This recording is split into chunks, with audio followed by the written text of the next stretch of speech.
सो dear students, last class में last lecture में हम लोगों ने समझा था कि how did Indus valley civilization come to an existence and what does it mean by Indus valley civilization. Sindhu घाटी सभ्यता का उद्भव कैसे हुआ, सिंधु घाटी सभ्यता क्या थी, इसको किस किस रीजन में फैलाया गया था, कहाँ कहाँ से इसके कौन कौन से महत्वपूर्ण साइट्स मिले हैं, इसका टोटल एरिया कितना था, ये हम लोगों ने समझने की कोशिश की और इसका ज्योग्राफिकल लोकेशन ये कहाँ कहाँ पर फैली हुई थी इस बारे में समझा है। तो अगर हम इस चीज़ को समझ गए हों तो हम अगले इस चीज़ को कंटिन्यू करते हैं इसी लेक्चर को। जैसे कि लास्ट लेक्चर में हम लोगों ने ये समझा कि वहाँ से कौन कौन से स्थल प्राप्त हुए। हम लोगों ने समझा हड़प्पा और मोहनजोदड़ो के बारे में। मोहनजोदड़ो से हमको कौन कौन सी चीज़ें मिली, हड़प्पा से हमको कौन कौन सी चीज़ें मिली, और इन चीज़ों से हमने हिस्ट्री का एक कैसा परसेप्शन क्रिएट किया, हिस्ट्री का एक कैसा परसेप्शन क्रिएट किया कि हम उस समय के बारे में कुछ बता पाए कि what was happening there on the basis of evidences and findings from various sites of Harappa. Harappa के जितने भी स्थल से जहाँ जहाँ से जो भी मिला उन सब के आधार पर एक ऐसे ही हिस्टोरिकल परसेप्शन क्रिएट किया गया कि वहाँ पर क्या क्या हुआ होगा। ठीक, तो हम इतिहास को जानने के लिए इन पुरातत्व की चीज़ों की सहायता भी लेते हैं। अब हम इसी अपनी सीरीज को कंटिन्यू करते हैं और ये देखते हैं कि वहाँ से और कौन कौन से स्थल मिले जो हमारे एग्जाम के लिए जरूरी हैं। चलिए स्टार्ट। नेक्स्ट हमारा है Chanhudaro. Chanhudaro that was the neighbouring site of Mohenjodaro. जैसा कि इसके नाम से भी लग रहा है मोहनजोदारो, चहुंजोदारो। तो मोहनजोदारो के पास इसके साउथ में यानी south to Mohenjodaro there was another sites और the colonies at that time which is known as Chanhudaro. उसको चहुंजोदारो कहते थे। अब ये हड़प्पा के पास बसी हुई कॉलोनी थी, सॉरी मोहनजोदारो के पास बसी हुई कॉलोनी थी। इसका जब स्टडी किया गया तो पहले देखते हैं इसका फैक्ट क्या है इसमें। तो पहला है इसकी अवस्थिति कहाँ थी।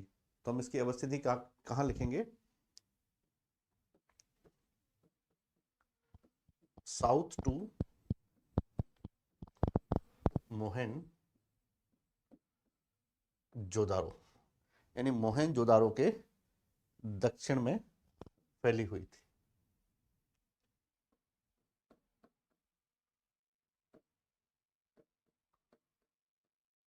मोहनजोदड़ो के दक्षिण में इसके किनारे बेसिकली कोई भी रिवर प्राप्त नहीं हुई है। बेसिकली इसके किनारे कोई रिवर प्राप्त नहीं हुई है। मोहनजोदारो के किनारे जो सिंधु रिवर थी ये उसी का यूज करते थे। तो इसके लिए अलग से कोई स्पेशल सेवरेट नहीं है। अगर हम कहेंगे तो ये कह सकते हैं कि ये भी सिंधु नदी के किनारे ही स्थित स्थल था, इंडस, है ना। लेकिन स्पेशली कोई भी रिवर इसके किनारे स्थित नहीं थी। फिर है इसके पुरातत्व शास्त्री कौन थे, किन्होंने इसको डिस्कवर किया। तो इसको डिस्कवर करने के लिए 1931 में एन गोपाल मजूमदार, एन गोपाल मजूमदार, तो एन गोपाल मजूमदार इसके मुख्य पुरातत्व शास्त्री थे जिन्होंने इस साइट को डिस्कवर किया। जब इस साइट को डिस्कवर किया गया तो वहां से स्टडी किया गया कि हमको कौन कौन सी चीजें वहां से मिली हैं। तो जब इनकी फाइंडिंग्स देखते हैं हम लोग तो हमको उसके बारे में बहुत सी चीजें क्लियर हो जाती हैं। देखते हैं फाइंडिंग्स में क्या क्या है। देखिए पहली फाइंडिंग, यहां से कोई भी दुर्ग नहीं मिला है। दुर्ग समझते हैं, सीटाडल, किला, फोर्ट्रेस जिसको भी हम लोग कहते हैं। कोई भी दुर्ग यहां से नहीं मिला है।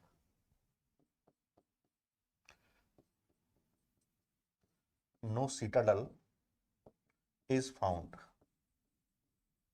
यहां से नहीं मिला है। क्यों नहीं मिला है अब आप इसको समझिए। मैंने क्या कहा कि मोहनजोदड़ो के दक्षिण में फैला हुआ उसका एक एरिया था, मतलब उसका एक्सटेंशन था मोहनजोदड़ो का। तो जो सोसाइटी में जो डिवीजन था ना कि जो सीटाडल पे रहने वाले लोग और कॉमन पीपल, कॉमन एरिया में रहने वाले लोग, तो वो डिवीजन वहीं पे था मोहनजोदड़ो में। ये मोहनजोदड़ो का एक्सटेंशन सिटी था। तो यहाँ रहने के लिए अलग से कोई राजा तो आएंगे नहीं, यहाँ रहने के लिए अलग से कोई अपर क्लास के लोग तो आएंगे नहीं। तो ये उन्हीं लोगों के सबऑर्डिनेट थे, इन्हीं लोगों का एक्सटेंशन एरिया था मोहेंजोदड़ो का, इसलिए यहां पर अलग से कोई भी दुर्ग नहीं मिला है। पहला इसको याद रखिएगा, एक सी साइड जहां से कोई भी दुर्ग या सिटाडल नहीं मिला है। दूसरा इसमें सबसे महत्वपूर्ण था कि यहां वक्राकार ईंटों का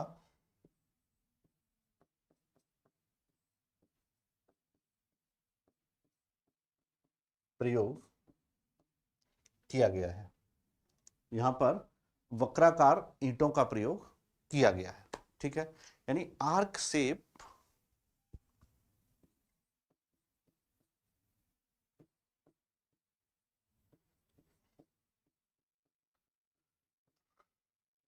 arc shape bricks are used at this site. इस साइट के बारे में दो चीजें बहुत महत्वपूर्ण है। एक तो यहां से हमको किसी प्रकार का कोई भी दुर्ग या फोर्ट्रेस नहीं मिला है। दूसरा कि इस पर्टिकुलर रीजन से हमको वक्राकार ईंटें, आर्क शेप की जो ईंटें होती हैं, उनके यूज करने का डिस्क्रिप्शन मिला है। तो ये जो चहुंजोदाड़ो है, ये हड़प्पा की एक ऐसी ही महत्वपूर्ण साइट है।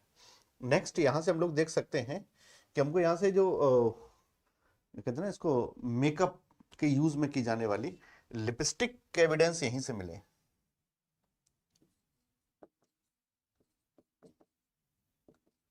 लिपस्टिक,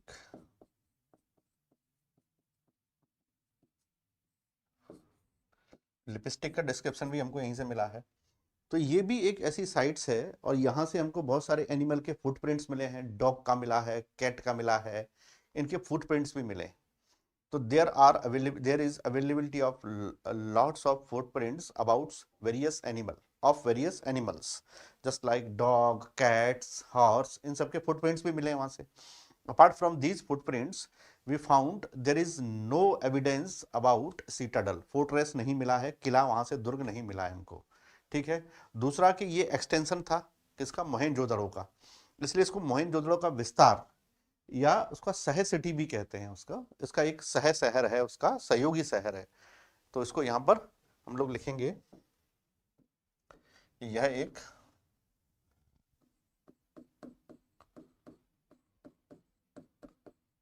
मोहेंजोदड़ो का सहयोगी नगर था, ठीक है। तो उसका विस्तार किया गया, तो वो कहां तक पहुंच गया, ये विस्तार पहुंचा चहुंजोदाड़ो तक। प्रेजेंटली अगर हम इसकी लोकेशन की जैसे अवस्थिति हमने कहा कि साउथ मोहेंजोदाड़ो, तो स्थिति कहां बन जाएगी, तो ये बताने की जरूरत नहीं है कि ये पाकिस्तान में ही रहेगा, पाकिस्तान, ठीक है। तो इसके बारे में ये फैक्ट आपको याद रखने हैं। चोहेंजोदाड़ो कहां पर है, मोहेंजोदड़ो के दक्षिण में, इसी का एक्सटेंशन है, इसी का विस्तार है, यह अलग से सिटी नहीं है। दूसरा, यह सिंधु के किनारे ही माना जाता है। दूसरा, यहां से वक्राकार यानी आर्क शेप ब्रिक्स का यूज किया गया है। लिपस्टिक यहां पर इसके एविडेंस मिले हैं। यहां से कोई भी फोर्ट्रेस नहीं मिला है, और इसको इसके जो एक्सीवेटर थे, इसका उत्खनन करने वाले थे, उनका नाम था 1931 में एन गोपाल मजूमदार, गोपाल मजूमदार। इतनी सारी चीजें हमको चोहेंजोदाड़ो के बारे में याद रखनी है, समझ पाए। जैसे हम लोगों ने कल हड़प्पा में देखे महत्वपूर्ण चीजें, मोहेंजोदाड़ो में देखी, आज हम चहुंजोदाड़ो की बात कर रहे हैं, ठीक। चलिए नेक्स्ट देखते हैं। नेक्स्ट सिटी है लोथल। लोथल एक महत्वपूर्ण शहर है हड़प्पा का। जैसा कि आप इसमें मैप में देख पा रहे होंगे कि यहां पर आपको पानी के किनारे ये शिप दिखाई दे रहे होंगे, ये छोटे छोटे। इसका मतलब ये था कि जो पूरा समुद्र के किनारे ये बसा हुआ है, और यहां पर जहाजों को खड़ा करने के लिए, डॉक करने के लिए बहुत सारे एरियाज भी बनाए गए। तो इसका मतलब ये था कि यहां पर एक डॉकयार्ड था, डॉकयार्ड, इसको हम लोग कह सकते हैं गोदीवाड़ा, गोदीवाड़ा। और भी समझने के लिए इसको हम लोग कह सकते हैं कि यहां पर एक बंदरगाह था, बंदरगाह था। तो ये तो तय है कि यह एक बंदरगाह साइट है, बंदरगाह या गोदीवाड़ा साइट। गोदीवाड़ा स्थल है सिंधु घाटी सभ्यता का, जहां से इसके, अब इसकी लोकेशन भी पता हो कि ये है कहां पर एक्चुअली में। ये पाकिस्तान में नहीं है, that is located in Ahmedabad, Gujarat.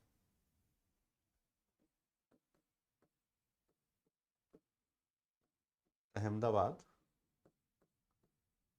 Gujarat, India, ये उसका लोकेशन है, अहमदाबाद।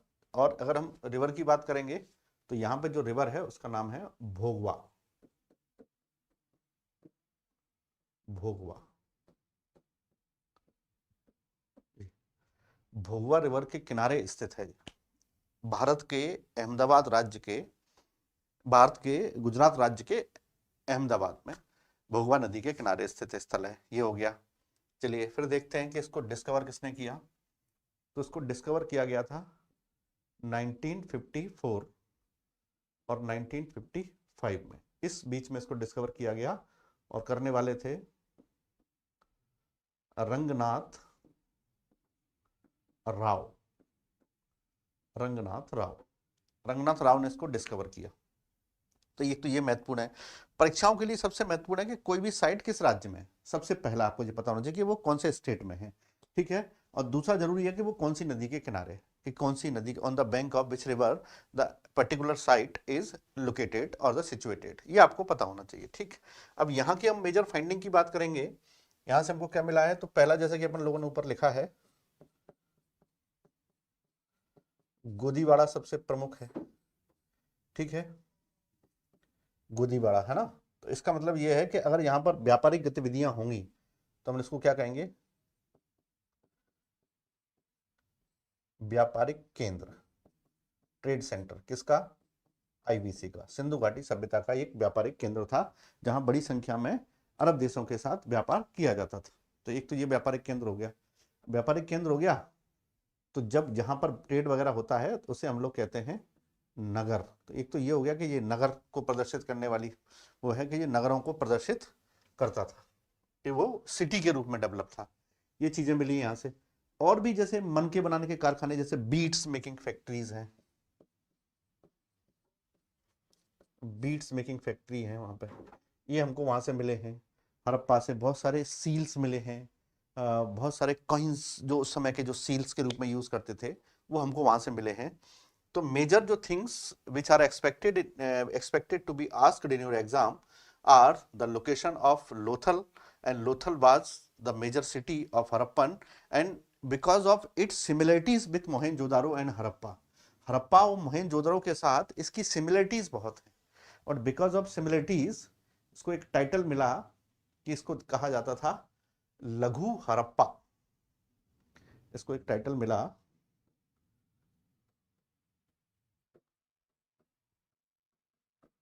इसको लघु हड़प्पा। इसका मतलब था मिनी हड़प्पा, इसको मिनी हड़प्पा कहा जाता था। ये याद रखना है, मिनी हड़प्पा इसको कहा जाता था। यह एक गोदीवाड़ा था, गोदीवाड़ा का मीन्स बंदरगाह, डॉकयार्ड है। तो ये डॉकयार्ड सिटी था, ट्रेड सेंटर था, डॉकयार्ड था, सिटी था, मनके बनाने के कारखाने थे। और इसको रंगनाथ राव के द्वारा भोगवा नदी के किनारे डिस्कवर किया गया। ये इसके बारे में फैक्ट हैं जो हमको पता होना चाहिए, ठीक।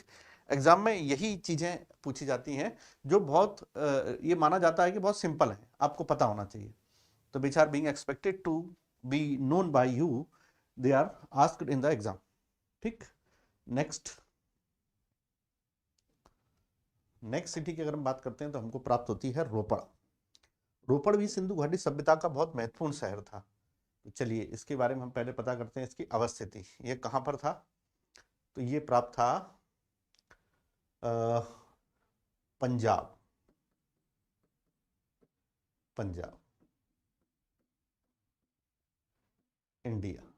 देखिए पंजाब पाकिस्तान में भी है, लेकिन ये इंडिया के पंजाब में स्थित है ना, पाकिस्तान के पंजाब में नहीं है। रिवर की बात करेंगे तो यहां पर है सतलज रिवर है,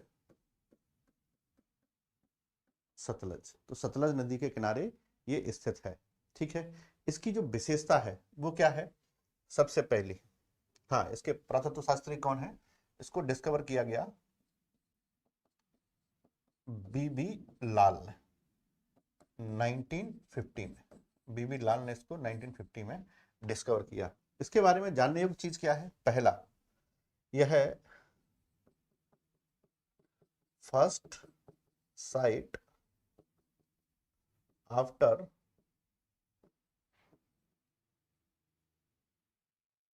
इंडिपेंडेंस। तो ये याद रखना है कि ये स्वतंत्रता के पश्चात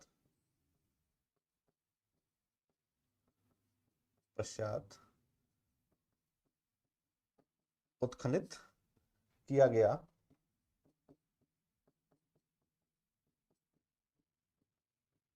पहला स्थल है। तो उसके पश्चात इसको पहली बार उत्खनित किया गया है। किसके पश्चात? हड़प्पा के, उसके बाद, आजादी के बाद। तो अगर ये प्रश्न बनता है कि आजादी के बाद सबसे पहले कौन से स्थल की खोज हुई हड़प्पा के, तो उस समय हमको प्राप्त होगा रोपड़ की खोज हुई जो आजादी के बाद। ठीक है, ये रोपड़ से हमको बहुत सारी चीजें मिली हैं, और यहां से जिस एनिमल के सबसे ज्यादा एविडेंस मिले हैं वो है हॉर्स।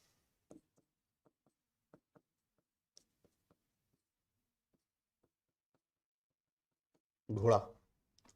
तो घोड़े के अवशेष सबसे ज्यादा मिले हैं। किसने डिस्कवर किया है? बीबी लाल ने 1950 में उसको डिस्कवर किया है, और बीबी लाल के बाद और सतलज नदी के किनारे ये मिला है, और भारत के पंजाब में ये स्थित है। ठीक है, आजादी के बाद सबसे पहले इसी स्थल को डिस्कवर किया गया, ये इसके बारे में सबसे महत्वपूर्ण है। रोपड़, ठीक है, सतलज में है और रोपड़ जिले में ही आता है, इसलिए इसको रोपड़ का नाम दिया गया।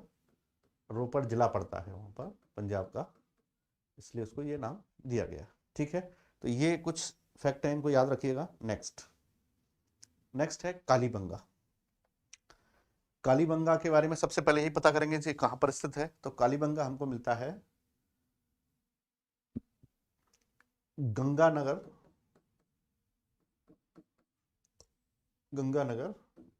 गुजरात।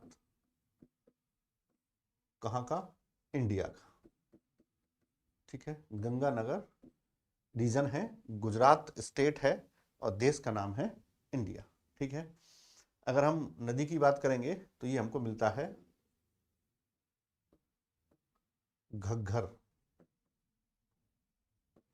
घग्गर नदी के किनारे स्थित है। ये यहाँ पर गंगानगर में घग्गर नदी के किनारे भारत में स्थित एक महत्वपूर्ण स्थल है जिसका नाम है कालीबंगा। ठीक, और इसकी खोज की गई थी 1953 में बीबी लाल। ये वही बीबी लाल हैं जिन्होंने रोपड़ की खोज की थी। ठीक है, तो बीबी लाल के द्वारा it was discovered by B B Lal in 1953 near by the river Ghaggar. इसी घग्गर रिवर को सरस्वती के नाम से भी जाना जाता है।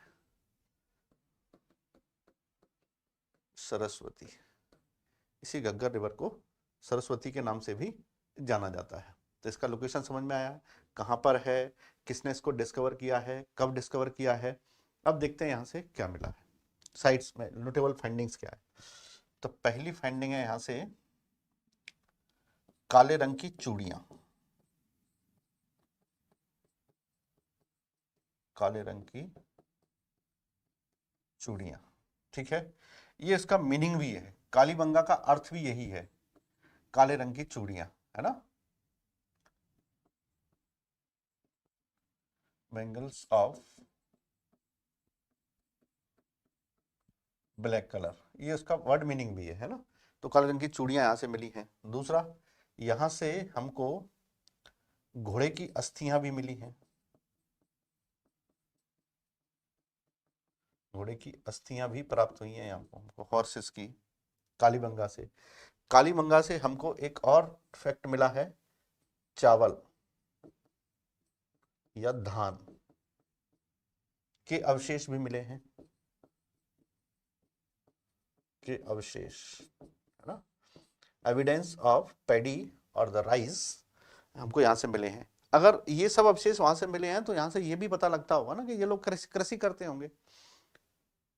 Kalibangan site of Harappa is quite famous to denote the Indus Valley people कि they were indulgent in agrarian activities। तो कृषि कार्यों में उनको लिप्त बताने के लिए कालीबंगा एक महत्वपूर्ण साइट है जिसको 1953 में बीबी लाल के द्वारा डिस्कवर किया गया। ठीक है, समझ पाए। तो ये फैक्ट ही आपको याद रखने हैं, कोई इसके बारे में कोई स्टोरी ज़्यादा याद नहीं रखनी है, ताकि हम लोग परीक्षा में आए प्रश्नों को ठीक प्रकार से हल कर सकें और उनको ठीक ठीक उत्तर दे सकें। समझ गए? तो घोड़े की अस्थियां भी मिली हैं, काले रंग की चूड़ियां भी मिले हैं, चावल और धान के अवशेष भी मिले हैं यहाँ से, कालीबंगा से। ठीक, कालीबंगा कहाँ पर है? भारत के गंगानगर, गुजरात में स्थित है। Next site is Surkotada. Surkotada की बात करेंगे तो इसकी लोकेशन है सुरकोटदा की पाकिस्तान, ये पाकिस्तान में स्थित है सुरकोटदा, और ये सुतका गैंडोर के पास स्थित है। ठीक है, और यहाँ से अगर हम रिवर की बात करेंगे तो यहाँ से कोई स्पेशल रिवर नहीं है, लेकिन जो दाश्क रिवर है उसके किनारे ही फैला हुआ है ये।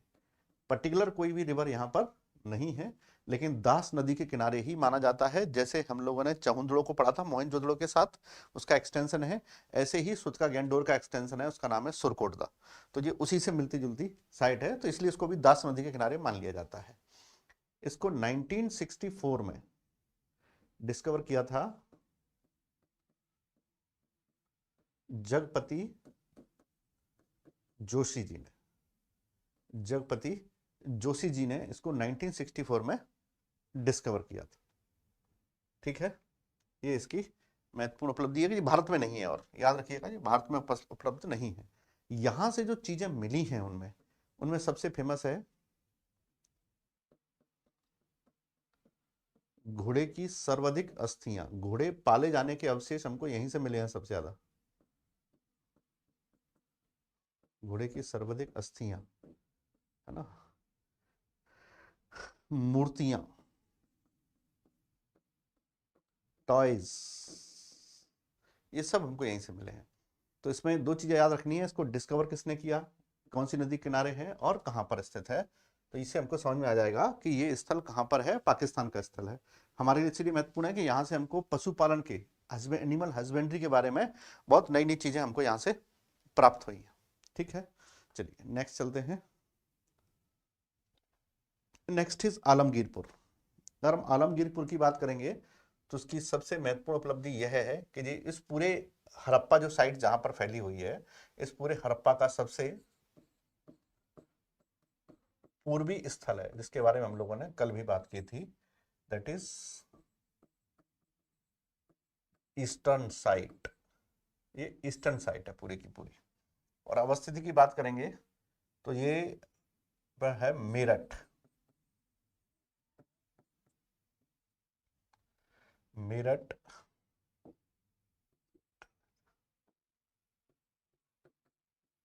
मेरठ यूपी उत्तर प्रदेश भारत में स्थित है। और ये है कौन सी नदी के किनारे? एक यमुना की सहायक नदी है जिसका नाम है हिंडन।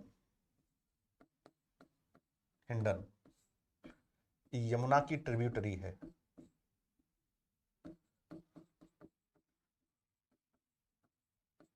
यमुना की सहायक नदी है, यमुना की ट्रिब्यूटरी है, उसके किनारे स्थित है।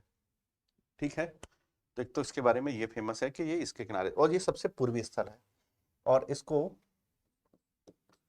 वाई.डी. शर्मा, यज्ञदत्त शर्मा ने, यज्ञदत्त शर्मा ने सबसे पहले इसको डिस्कवर किया था 1958 में। 1958 में इसको यज्ञदत्त शर्मा ने इसको डिस्कवर किया था। ठीक, आलमगीरपुर से बहुत मेजर फाइंडिंग्स नहीं है, यहां से वही कॉमन फाइंडिंग्स हैं, जैसे यूटेंसिल बर्तन मिले हैं, खिलौने मिले हैं, खिलौने मिले हैं। ठीक, और यहां से एक चीज और प्राप्त होती है कि ये ऐसा स्थल है जहां पर चीजें डेवलप होने के बाद कमजोर पड़ने लगी थी। तो ये यहां पर ये भी दिखाता है, ये पतन का प्रतीक है, पतन का प्रतीक है। ये सिंधु घाटी की सभ्यता के बाद जब उसका धीरे धीरे डेक्लाइन शुरू हो गया था, तो that define decline of civilization. तो यहां से हमको सिविलाइजेशन के पतन के लक्षण भी प्राप्त होते हैं, जो भारत के उत्तर प्रदेश में उत्तर प्रदेश के मेरठ में हिंडन नदी के किनारे हैं, और ये एक हिंडन नदी क्या है, यमुना की एक ट्रिब्यूटरी है, यानी यमुना की एक सहायक नदी है। ठीक, चलिए नेक्स्ट है रंगपुर। रंगपुर की बात करेंगे तो ये भारत में स्थित है। दूसरा कि यह मादर रिवर के किनारे, मादर रिवर के किनारे है। उसको डिस्कवर करने वाले हैं, इनका नाम है रंगनाथ राव। रंगनाथ राव ने इसको डिस्कवर किया है 1973 और 74 में, ये इसको डिस्कवर करने वाले हैं। तो एक तो इसके बारे में ये पता होना चाहिए, और यहां से भी हमको सिंधु घाटी सभ्यता के पतन के बारे में जानकारी प्राप्त होती है। सिंधु घाटी सभ्यता के पतन के बारे में जानकारी प्राप्त होती है ना। और दूसरा, अगर हाँ ये राज्य की बात करेंगे तो ये हरियाणा के क्षेत्र में मिलता है हमको, इसको डिस्कवर करने लिए हैं। यहाँ से मेजर फाइंडिंग्स नहीं है, सामान्य फाइंडिंग्स है, सामान्य साक्ष्य प्राप्त हुए हैं जो सभी जगह से मिले हैं। जैसे खिलौने मिले हैं, कुछ मोहरें मिली हैं, सील्स मिली हैं, ईंटें भी मिली हैं, पकी हुई ईंटें भी मिली हैं यहाँ से। तो रंगपुर एक ऐसी साइट है जो हमको यहाँ से प्राप्त हुई है। ठीक है, ये पतन का प्रतीक है। यहाँ से पता लगता है कि साइट्स का किस प्रकार से पतन शुरू हो गया था। तो यहाँ से भी हमको उसके पतन के बारे में जानकारी मिलती है। समझ पाए? चलिए नेक्स्ट देखते हैं, बनावली, that is also located in Haryana. ये भी हरियाणा में स्थित है, और बनावली एक्चुअली में हिसार में है, हरियाणा के हिसार में। इसके किनारे बेसिकली तो कोई भी पर्टिकुलर रिवर नहीं है हरियाणा के बनावली में, क्योंकि ये एक ऐसी साइट है जो वही हरियाणा में जो जितने भी एरियाज थे, कालीबंगा के आसपास के एरिया थे, वहाँ पर सप्लीमेंट्री साइट्स हुआ करती थी, उनमें से एक थी ये। उसके किनारे कोई भी स्पेसिफिक रिवर नहीं है बनावली, लेकिन इसको डिस्कवर करने के लिए बीवी लाल ने इसको डिस्कवर किया था, बीवी लाल ने। और ये 1978 के आसपास डिस्कवर हुआ। बहुत महत्वपूर्ण साइट है, और इस साइट्स की बात करेंगे, इसको बहुत सारे लोगों ने डिस्कवर किया था, राव ने भी किया था, जगह जगह पर लोगों ने जाकर के कुछ नई नई फाइंडिंग्स लाए थे। यहाँ से जो भी मेजर फाइंडिंग्स हैं उनमें सबसे इंपॉर्टेंट है बाश बेसिन। बाश बेसिन यानी इसको कहते हैं धावन पात्र। अगर ये धावन पात्र यहाँ से मिला है तो ये तो क्लियर हो गया होगा कि यहाँ के लोग कितने मॉडर्न रहे होंगे कि वो ऐसे चीज़ों का यूज़ करते थे, वॉश बेसिन का यूज़ करते थे। तो ये जो साइड्स की जो अलग अलग चीज़ें हम लोगों ने कल समझी थी कि कहाँ कहाँ से कौन कौन सी चीज़ें मिली हैं, और जो चीज़ें बहुत नोटेबल हैं वो हमको पता भी होना चाहिए कि कहाँ कहाँ से कौन कौन सी चीज़ें हमको मिली हैं। ठीक है, हम लोगों ने इतनी सारी साइट्स की जानकारी देखी, आगे देखते हैं। और